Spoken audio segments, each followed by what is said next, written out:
back. We're live for the 4 o'clock rock. This is, of course, Aging with Grace, our Tuesday at 4 o'clock show, which we like so much. And we also like Scott Foster. He's our special guest today. He's the founder and the communications director of Hawaii Death with Dignity Society.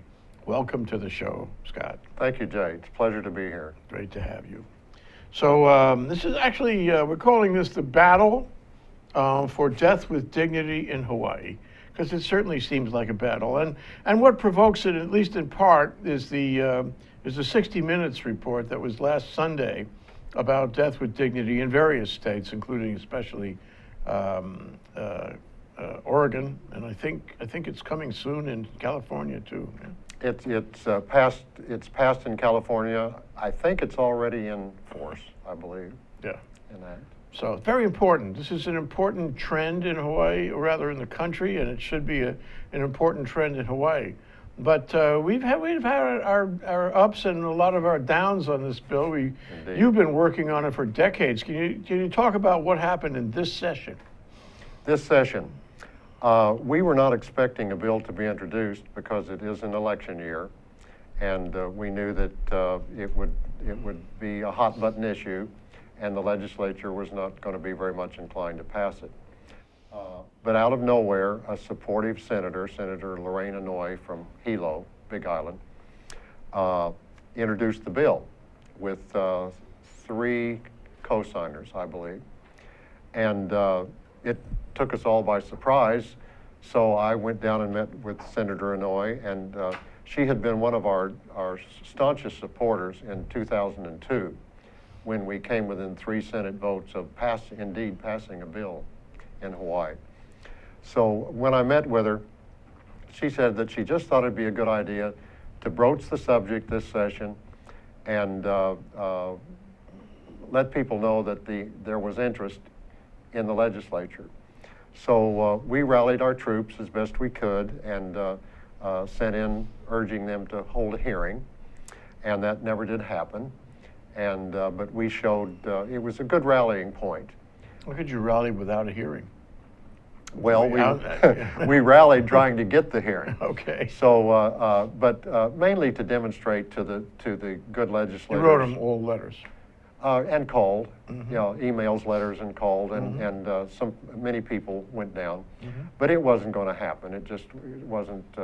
We weren't ready for it on the ground, and an election year, but we are off and running now for 2017. Okay. And we're beginning our organizing.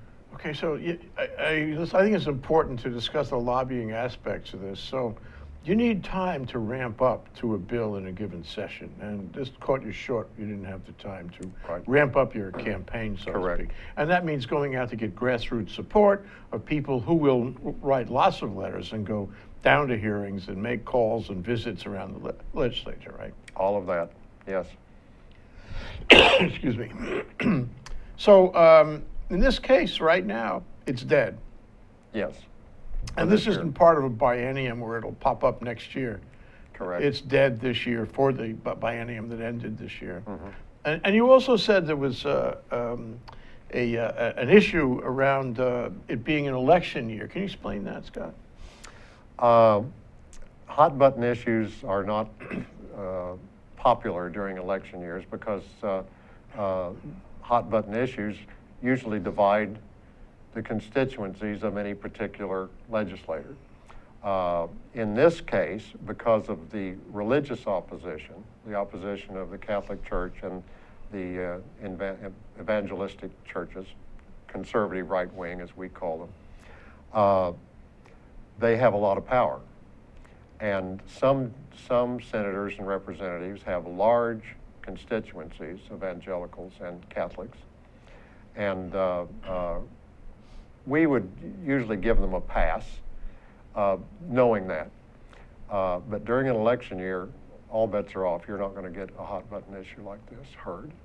Because everybody's activated. Is Right. that what happens in an election year? Well, they know that they'll be, certain legislators know that they'll be targeted. If they take a position. If they take a that supportive okay, position. All right, so they make themselves a target, a high-profile issue like that. Exactly. Yeah, too bad.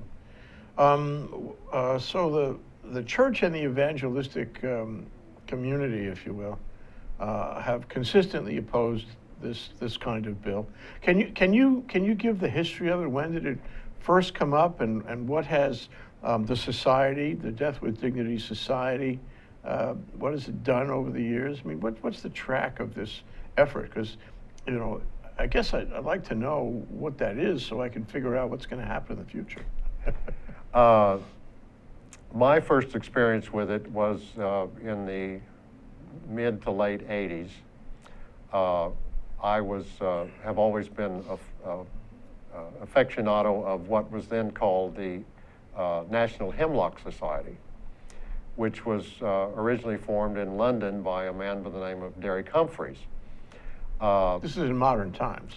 Yeah. Hemlock referring way back to Greece. Socrates. Yeah. Socrates. Yeah. Exactly. And the Hemlock Society worldwide was, and I say was because it was absorbed by a large mainland organization, taken over at the board level.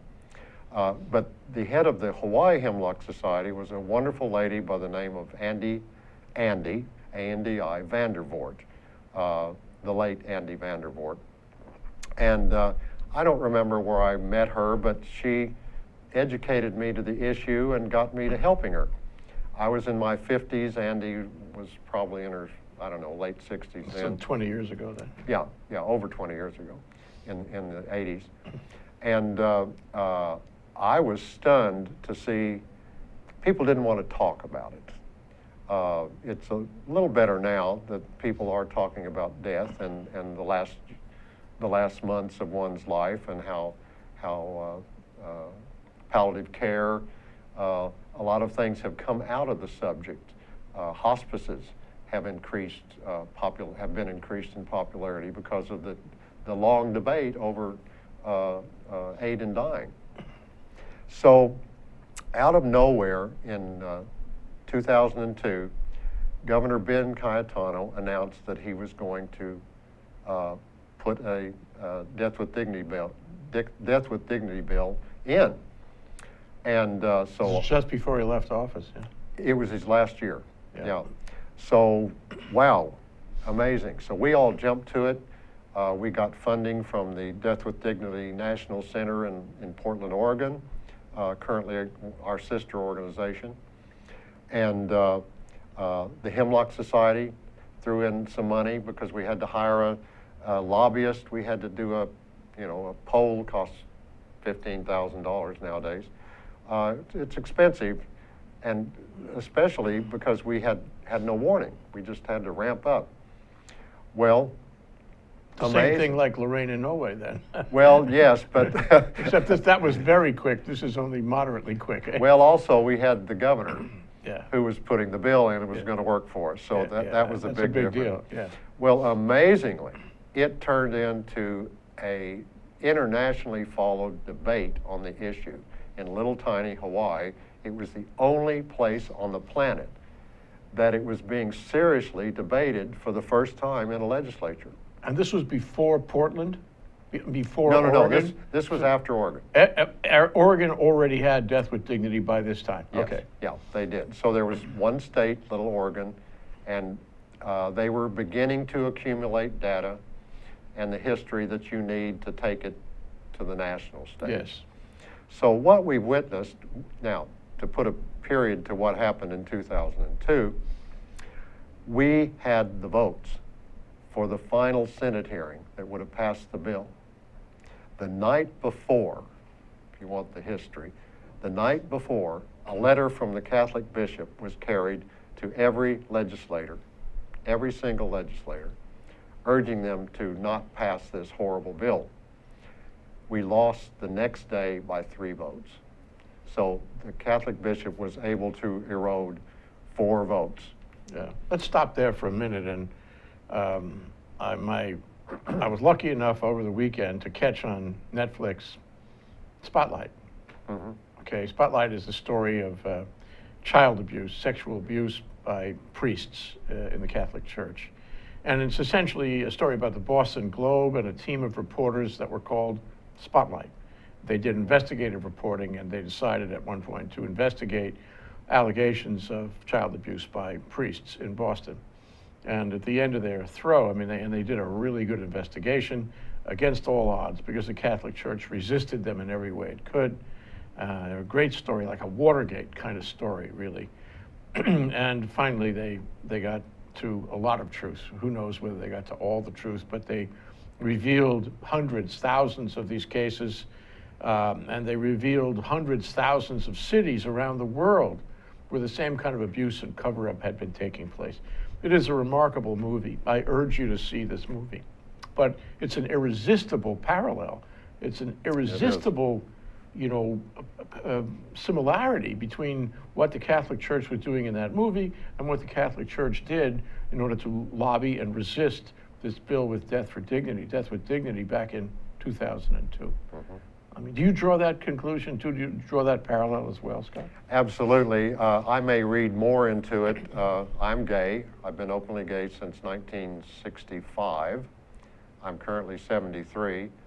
And I would preface what I'm going to say by saying there are many, the Catholic Church does many, many good things. And I have no argument with them having and practicing their religion. I just wish they would stay out of our bedrooms and our end of life. But that's not going to happen.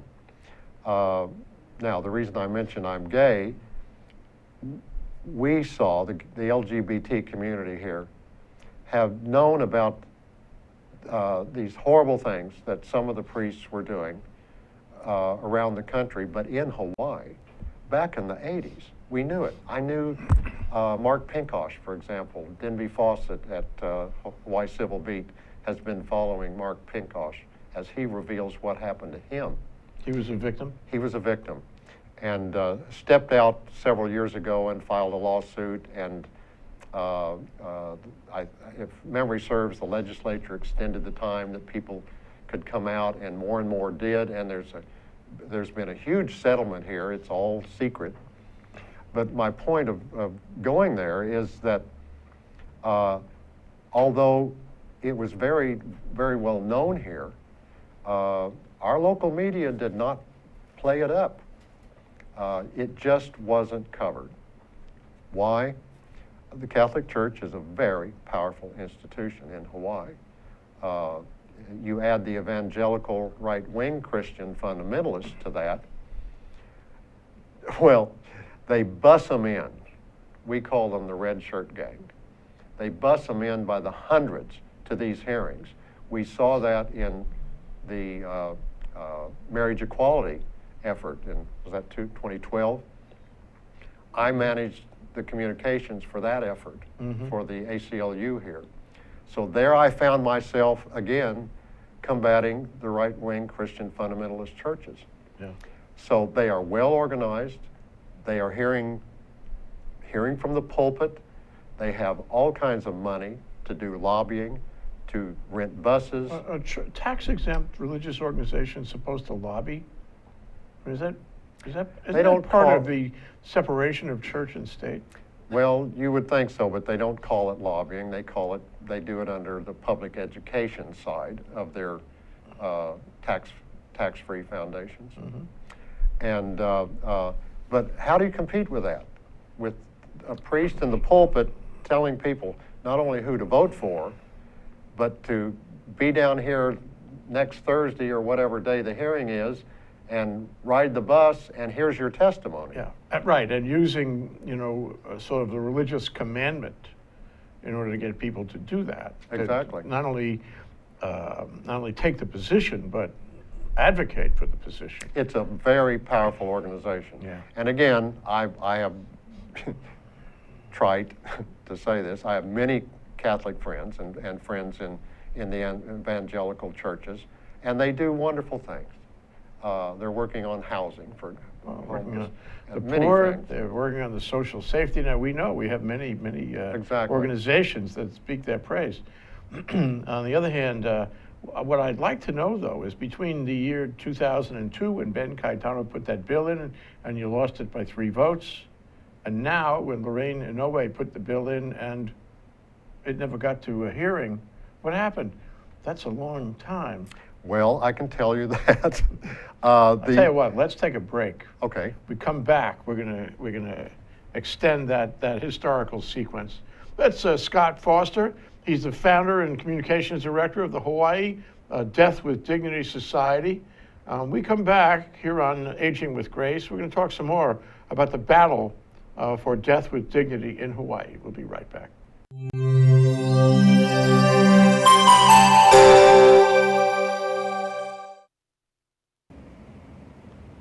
Aloha, I'm Kaui Lucas, host of Hawaii is My Mainland, here on Think Tech Hawaii every Friday at 3 p.m. We address issues of importance for those of us who live here on the most isolated landmass on the planet. Please come join me Fridays at 3 p.m. Mahalo. Aloha, my name is Josh Green. I'm a senator from the Big Island. I work in the ER there. But on Tuesday afternoons, I get to come and spend 45 minutes to an hour with Jay Fidell and the Think Tech staff. They're terrific professionals. They help us to bring some of the leading cutting-edge topics here across our state to you. So you can join us at our show on healthcare in Hawaii to talk with leaders from across all the spectrum of health in our state, or you can join us for any other show where we talk about economic development or tourism or some really eclectic programs too. So really, we'd love to see you here on our show. Thanks for joining us and thanks for supporting us. We're back. We're live with Scott Foster. He's the founder and communications director of the Hawaii Death with Dignity Society here in Hawaii. And we were talking before about, the fact that there was a bill put in by Ben Caetano in 2002 and one put in by Lorraine Inouye, and both of them failed. What happened in the middle? What's been going on for the past, 14 years? 14 years. Ben Caetano left office in 2002, and Linda Lingle was elected, a Republican. The Republican Party is dead set against aid in dying, death with dignity, no way, no how. So we sort of had to regroup a little bit and just see the lay of the land. Bills were introduced, not in 2003. We knew that that was going to be impossible. I don't remember which years, but a number of years we introduced a bill. And unfortunately, the last 10 years, up until this year, the last 10 years, the chair of the House, who later became the House Health Committee, who later became the chair of the Senate Health Committee, was a doctor from Maui, or Big Island. Big Island. Big Island. Josh Green. Josh Green. For whatever reason, Dr. Green was dead set against this bill. We were talking about California earlier. One of the reasons California passed just a few months ago was the California Medical Society came out taking a supportive position, and that really sealed the deal, and helped seal the deal in California. We've had no such luck in Hawaii. The Hawaii Medical Society still is against it.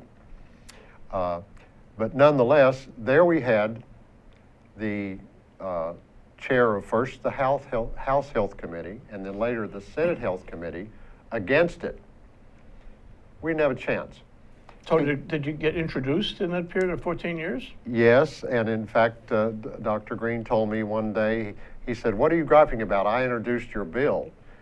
He introduced our bill, and it was a dog and pony show. It was the saddest day for democracy I ever witnessed. Hundreds turned out. The committee hearing was held in the auditorium at the Capitol, standing room only, media there, and here came person after person after person testifying, coming from a religious standpoint, why the bill should not be passed. And it was pure religion. We had, of course, the ACLU was there articulating very wisely and expertly on the legalities of it. we had, of course, our organization. We were well represented by brilliant people who understood the issue. A.Q. McElrath, Andy Vandervoort, I mentioned earlier. The late A.Q. McElrath was a champion for this bill, and with all of the influence that she had at the legislature, she couldn't get it moving. So that is kind of what consumed all those years, was just fighting, trying to get a real hearing on it. Now, during those ensuing 15 or 16 years, we have many new legislators who were not privy to those wonderful debates that took place in 2002, are not educated to the issue.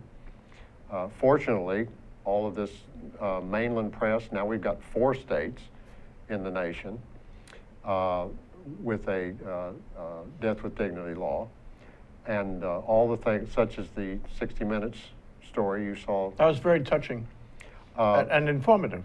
And I was telling you during the break, I don't think there's a real conversation going on. It's only one hand clapping. It's the people who oppose it. That's the conversation. But there's not a lot of conversation on the side that advocates for it. And that was why it was really interesting to see that program on 60 Minutes. But you know, can we take a moment, Scott, and talk about what the bill says and how effective and how useful it's been for example, in Oregon, where it's been the law for some years? Basically, like all complicated bills on hot button issues like this, every point has to be debated. But basically, a person who is mentally competent, who's able to articulate their desires verbally or by writing, in front of witnesses, who has a 6-month diagnosis of a terminal disease. He's going to die, she's going to die within 6 months. Within 6 months, by 2 doctors and a psychiatrist examining them. Say that he's competent. Yes. Many, many safeguards on it. It's not a slippery slope. It's you either qualify or you don't. And depression, there are many people, I get a lot of phone calls from people who, and we'll come back to what happened here a couple of years ago, because there's another layer to this we haven't gotten to. I guess my point is, every safeguard, even more, in fact, the current bill, the bill that was put in this year that didn't get a hearing, the one complaint I heard that it was too cumbersome for a patient to get through the number of safeguards. But Oregon has proven that there's never been a single case in all these years, and I'm thinking senior moment here, I don't remember how long the Oregon bill has been in place, 15 years, I believe. There's never been a challenge to anyone being given the drug. Now, what would a challenge be like? I mean, somebody, maybe a member of the family comes in and says, no, you shouldn't do it here? Exactly. It would be a family member or an administrator of an estate or someone who has a religious perspective on it. So let me go back to the things that have to happen. One is you have to show with a psychiatrist that you're competent, that you're not operating out of depression or anything. Number 2 is you have to have 2 physicians that say you have less than 6 months to live. Yes. And I guess number 3 is you have to want to do this. You're competent, you're awake, you're alive. You have to ask for it. You have to ask for it. Yes. And if all that is the case, then you, according to the 60 Minutes story now on Sunday, 2 days ago, you get a prescription, and you go down to, it's a barbiturate there in Oregon anyway, and you get all these pills, and you take the barbiturate powder out of the pills, put it in a glass of water, 5 ounces of water, as I recall from that show, and nobody helps you. You drink the glass of water, and you're done. In 5 or 10 minutes, you stop breathing. But it could be longer, it could be shorter. I don't. It depends on the person. And it's all your bag. You decide. You go out and get those medical opinions, you get the prescription is for you to administer to yourself, and that's what you do. Is that what the bill is? That is That's basically, what's contemplated that's in Hawaii? basically the bill, yes. Yeah, okay. Now, there's one other thing that a patient has to have, and that's a willing doctor. Actually, 3 willing doctors. Yeah, 3 willing doctors, right. But one of those doctors has to write the prescription. And in the 60 Minutes show, one of those doctors was interviewed, and that was Walsh amazing. was his name. Yes, that was He's amazing. a very simpatico person. That was amazing to see this. It was the first time that I've ever seen a doctor articulating a medical perspective of what it's like to sign the prescription. Yeah, that was important what he said. Yeah. It was. So here we are in 2016. The level of understanding of the issue is higher than it's ever been, but thanks to shows like 60 Minutes and organizations in every state, all over the country, working on this as they can against the religious problems that we articulated earlier. But the consciousness of the end of life time is now being talked about openly. People don't want to talk about death. I don't go to a party or gathering of friends and start talking about death, but we do need that. It's hard to talk about. We need death. that conversation. And it's not in our culture to talk about death. No, you know? it's not. It's frightening. Yeah. I mean, the older I get, I'm not like what was said by the husband on the 60 Minutes show. His dear wife that he loved very much, she wasn't afraid of death. She was afraid of pain, and loss of what do we say? When one gets to the point that they cannot take care of themselves. Incontinent, words like that? All of it. Yeah. What happens to our bodies as they break down. Quality of life, that's the phrase I was looking for. Yeah. Everyone has their own idea what quality of life is, but I know for me, I have no family left. I buried them all. Starting with my mother when I was 14. She died of cancer. In those days, 1957, all they had was cobalt and surgery. She had a horrible death. I'm 14 years old watching my mother suffer. So I got sort of... So you would do this yourself if you could? Oh, I would. And, yes. and there actually was something in that story too in 60 Minutes about how, well, you can go to Oregon if you want. You can go to Oregon and you can go through the process and get the medical opinions and do the deed, drink the water. Is that what people should do? Well, if they can afford to do it and have the wherewithal and someone to help them through there, they can go to California, they can go to Oregon, they can go to Washington State, and Wyoming, I think, is the other state. Mm-hmm. Wyoming, by the way, was passed, and I don't want to misquote this, but I believe was through their. I think they did initiative there. Hawaii, of course, doesn't have initiative or referendum. No, that bill was discussed here in this show 2 weeks ago with Laura Thielen and Russell Ruderman from the state Senate, who put that bill in along with term limits bill. I mean, limiting term limits. And term limits got killed. I don't know what happened to initiative, but the likelihood is that it got killed too. Well, if there's any bill that you could compare with death with dignity in difficulty to pass a legislature, it would be initiative and referendum. I believe. Life in the square building. Yes.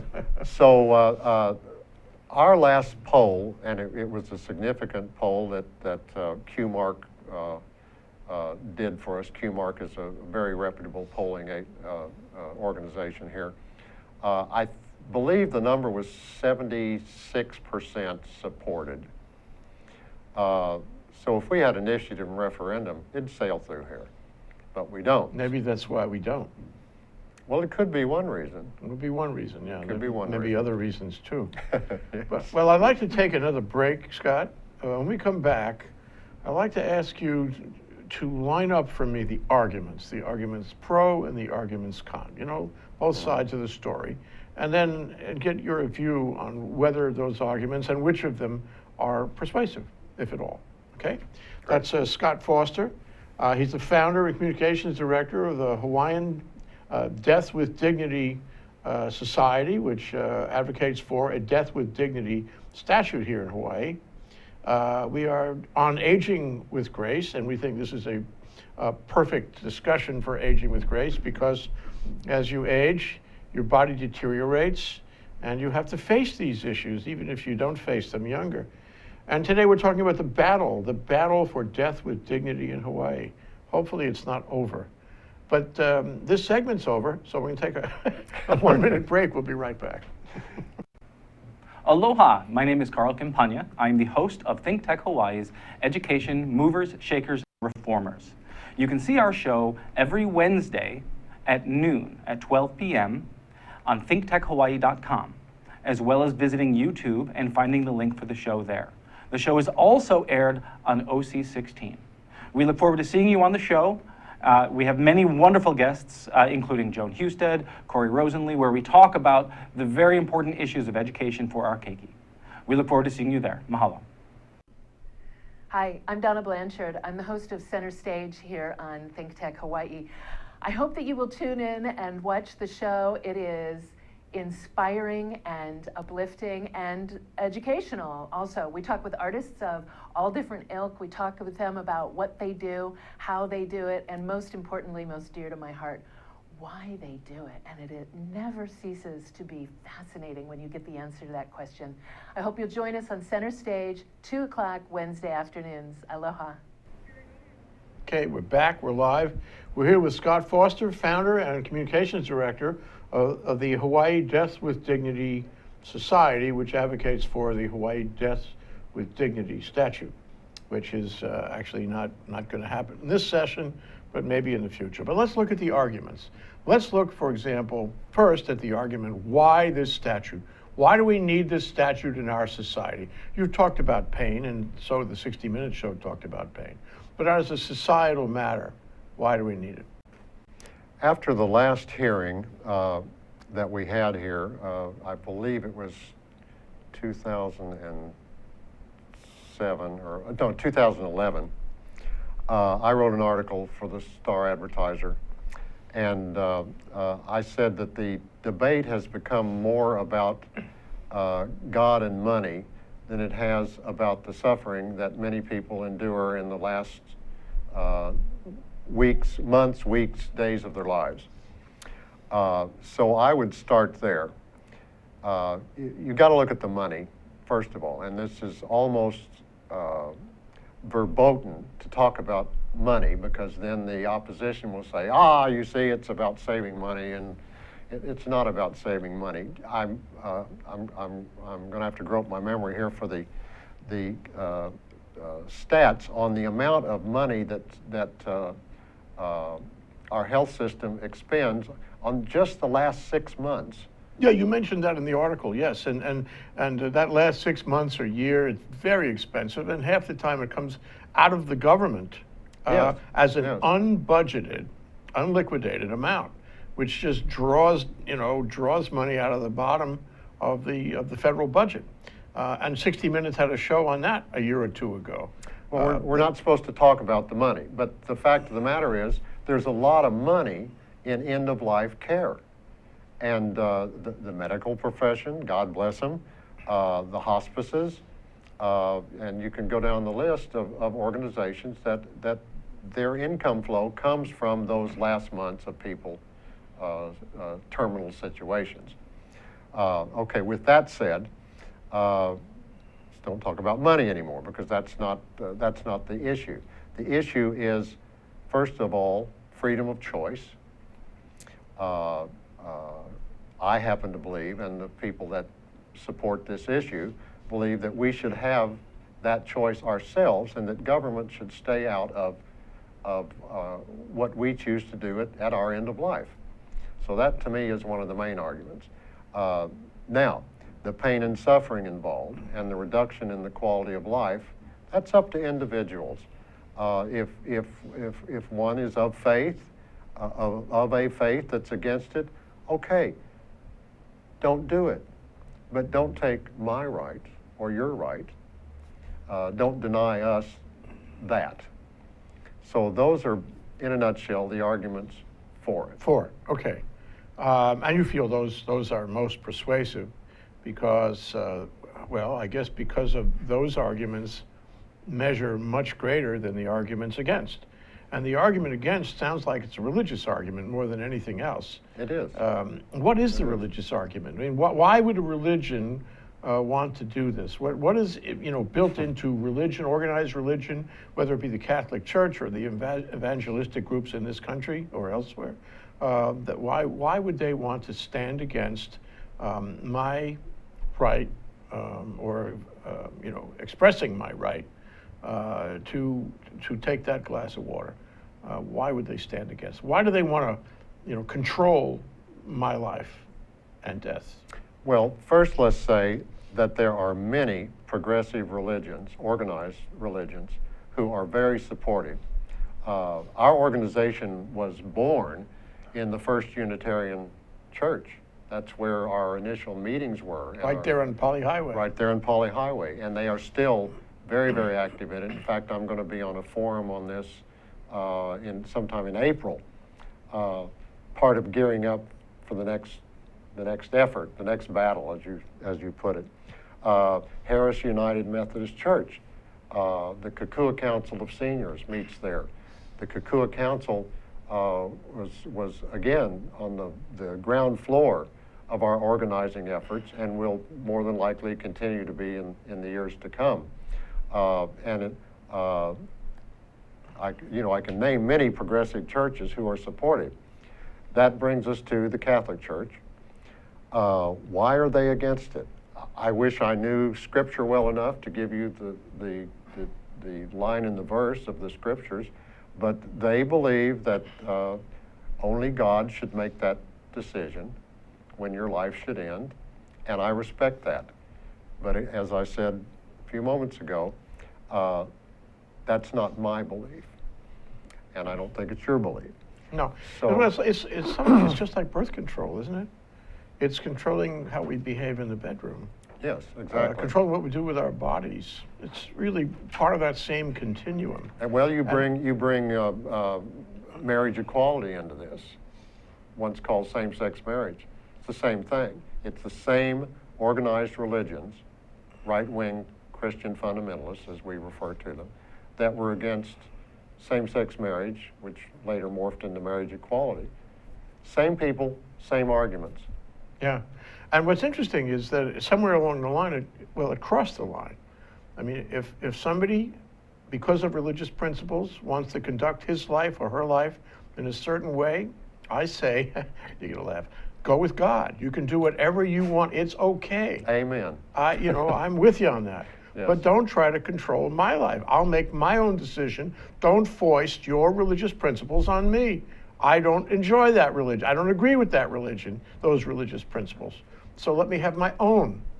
I appreciate you being this direct about it, because it's very touchy, as you might expect. I don't want to offend anyone's religious beliefs, but I wish they would stop offending mine. Now, Okay, so that's the argument on that That's- side. that's basically It's the argument. deeply ingrained in religious belief that has gone on for a long, long well, time. as I said in my article, it's become more about God and money than it has the suffering that people go through at their end of life. Okay. All right, there you have it. Now the question is, you said, I'm happy to see the battle is not over, that in 2017 you're going back to the well, and you'll have another bill introduced. It'll be essentially the same death with dignity bill, providing, as we discussed earlier, for those steps. What's the campaign look like from this point? Well, it's like any issue, although this is the Armageddon of issues, if I may use that word. We have a well-organized organization statewide. One of our problems is many of our core constituency are aging out. Many of our core constituency are seniors who are sick, and we lose a lot of them. Just, they're dying. We are seeing a lot of millennials now coming into the movement who have watched the whole thing from at least the last years. What are their inclinations? They're with us. They're with us. Unless they're right-wing religious, then all bets are off. So the campaign is add.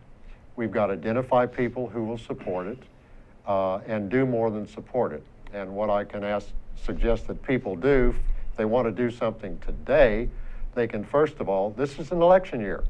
They can get, if they don't know their legislators, their senators and state representatives and senators, they can get to know them. If there are, and the politicians will be out all over the place when the session ends, go to some of those community meetings, meet your legislator, and ask them directly, do you support death with dignity in Hawaii or not? And pin them down on it. And if they're for it, if you can afford to do it, write them a little check. Call them up and remind them. Because as we move towards 2017, we've got to remind all of these folks that they have the support in the trenches. So what are we going to be doing between now and then? We're going to be organizing on every island, building what organizations we have, and there are legions of us out there, and we've just got to get them all on the same page. Yeah. So that people can start looking at this between now and the election in the fall. Absolutely. What about on the federal level? It strikes me, I want to add a point here to our discussion, is, we have so many rules in this country that are state by state. I wonder if the founding fathers really intended that all these things would be fragmented state by state. Why doesn't the federal government handle this? Why can't the federal government just resolve the problem? What's wrong here? And who do I vote for to get that done? It went to the Supreme Court, I've forgotten the year, a decade or more ago, and it was remanded back to the states as a state's right. So it'll never pass Congress. I think it would never pass Congress. Not this Congress, anyway. Not this Congress, and the Supreme Court's ruled on it. It's a state's right, so it's got to take place locally. And as we saw in 2002, it's possible. And but it's going to take everybody that's supportive of the issue doing something. And again, they can start with meeting those legislators, expressing their wishes, and they can support us financially, of course. That's the... One thing you said, Scott, I'd like to touch on it. I mean, you're getting older. We're all getting older, of course. And the question is whether there are people in the pipeline that would continue this battle going forward. Do you see others coming in the pipeline now who would, take the flag from you, who would continue to advocate for this bill? Fortunately, I do. A month doesn't go by that I don't get a phone call from a college student or a high school student, often, who are writing papers on death with dignity. I don't know how many interviews I've given, dozens of them, and they're all students. So this is being debated on college campuses. It's being debated in law schools. I've had as far away as Japanese universities call me and interview me. Shortly after 2002 was, how did you nearly do it? Because it was a famous Hawaii that went all over the world. Is it possible that Europe and Asia will wind up ahead of us on this issue? Is it possible that they will, become progressive on this issue when we don't? A number of European countries already have. It's being debated in England right now, very, very loudly. Okay. The original, of course, I'm trying to think of the country that passed it originally. I'm having a senior moment on it. But no, it's already in force in several European countries. Essentially a global issue. Oh, yeah. Yeah. Yeah, because the population is aging everywhere. Yeah. All right, and these choices, Sophie's choices are all around us, and so in the 21st century, it's time to look at the issue. Scott Foster, founder and communications director of the Hawaii Death with Dignity Society, advocating for a bill, the Hawaii Death with Dignity bill, here in the battle for death with dignity in Hawaii and aging with grace. Thank you so much, Scott. Thank you, Jay. It's been great to discuss this with you. Aloha. Aloha.